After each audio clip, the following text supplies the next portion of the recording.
दोस्तों नमस्कार, मैं राकेश श्रीवास्तव। महाराष्ट्र में महानगर पालिका चुनाव की सरगर्मी तेज है। 13 जनवरी की शाम 5:30 बजे चुनाव प्रचार का शोर थम गया और अब 15 जनवरी को वोटिंग होगी, 16 जनवरी को काउंटिंग होगी और उसके बाद परिणाम सामने आएंगे। लेकिन इससे पहले भारतीय जनता पार्टी का वही पुराना एजेंडा एक बार फिर से महाराष्ट्र की राजनीति को दूषित करने पर लगा है।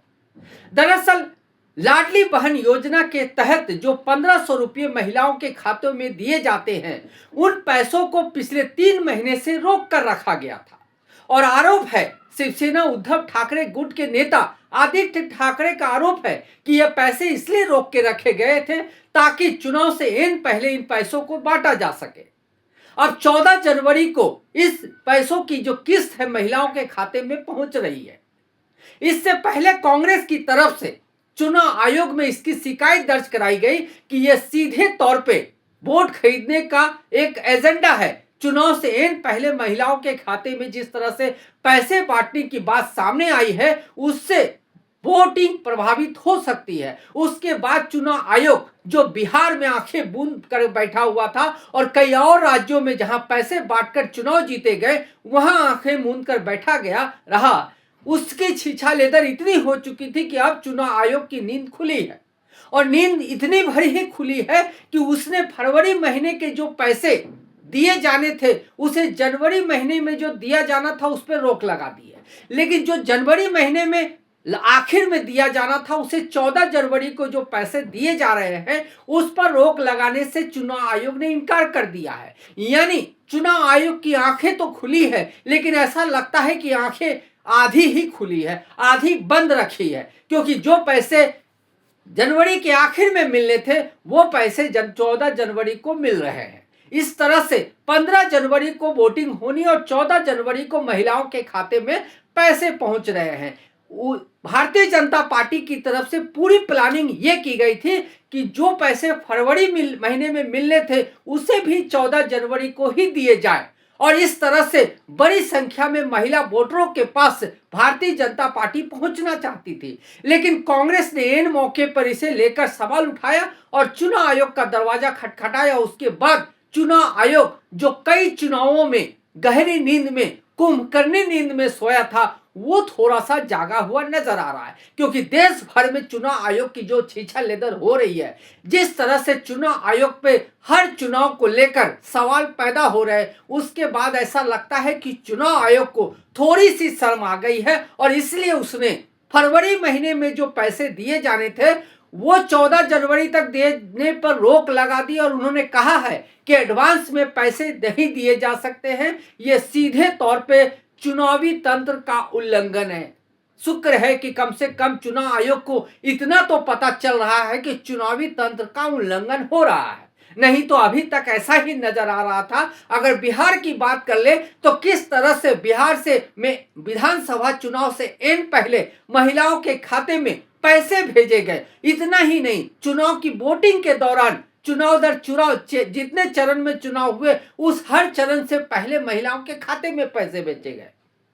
इसे लेकर विपक्ष की तरफ से तमाम सवाल उठाए गए, कई बार शिकायतें की गई, लेकिन चुनाव आयोग टस से मस नहीं हुआ। उसे कहीं भी चुनावी तंत्र में उल्लंघन नजर नहीं आया। लेकिन आपको याद करना होगा, राजस्थान में जब चुनाव हो रहा था और चुनाव से एन पहले वहां की जो गहलोत सरकार थी उसने लोगों को लैपटॉप बांटने और मोबाइल बांटने का एक एजेंडा लाया था। उस पर चुनाव आयोग ने यह कहते हुए रोक लगा दी थी कि चुनाव आचार संहिता के दौरान इस तरह की चीजें नहीं बांटी जा सकती है। और लेकिन उसी चुनाव आयोग को बिहार में कुछ गलत होता नजर नहीं आया। उसी चुनाव आयोग को दिल्ली में उस वक्त चुनाव गलत होता नजर नहीं आया जब साहेब सिंह वर्मा के बेटे ने वहां पर लोगों को जूते, कपड़े और मोजे, तमाम तरह की सुविधाजनक चीजें बांटी।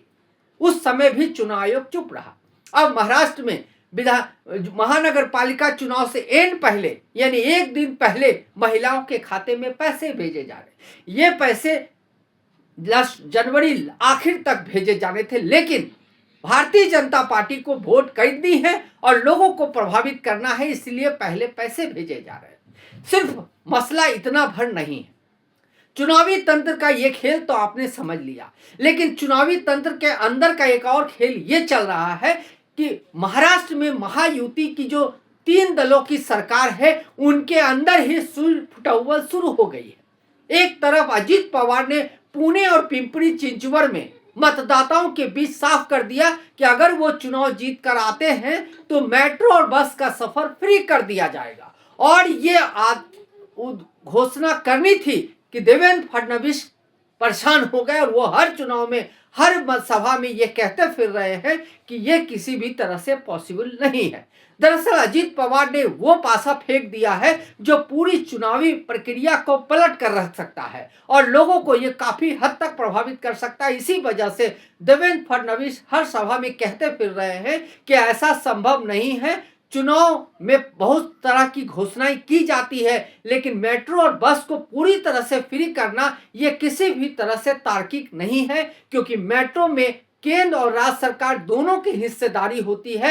ऐसे में राज्य सरकार अकेले इसका फैसला नहीं कर सकती है। लेकिन अजीत पवार बताते हैं कि अजीत किस तरह से मेट्रो को फ्री किए जाने से बड़ी संख्या में लोगों को प्रदूषण से राहत मिलेगी और अरबों रुपये की बचत होगी। जिस तरह से निजी गाड़ियों में लोग चलते हैं उससे चलना बंद हो जाएगा, सड़कों की हालत सुधरेगी, पोल्यूशन कम होगा और बड़ी तरह की जो सड़क हादसे होते हैं उसमें कमी आएगी। लेकिन इन सारे मसलों के बीच जिस तरह से महाराष्ट्र में महानगर पालिका चुनाव में सरगर्मी तेज हुई है, गर्माहट आ गई है, ऐसा लगता है कि इस चुनाव के परिणाम के बाद महायुति सरकार में आपसी रंजिश इतनी बढ़ सकती है कि हो सकता है कि महाराष्ट्र में चुनाव के बाद कोई बड़ा परिवर्तन हो, क्योंकि अजीत पवार इस बात के संकेत दे चुके हैं कि उनके चाचा शरद पवार उनके साथ है और ये आगे भी गठबंधन जारी रहेगा। यानी उनका सीधे तौर पे भारतीय जनता पार्टी से निकलने का एक रास्ता बनता नजर आ रहा है।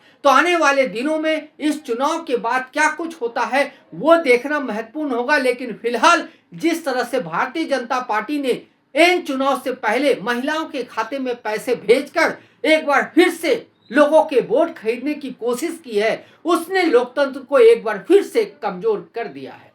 आज के लिए बस इतना ही। अगर आप हमारे श्रोता हैं तो आप हमें जो लाइक और सब्सक्राइब करें। तब तक के लिए नमस्कार।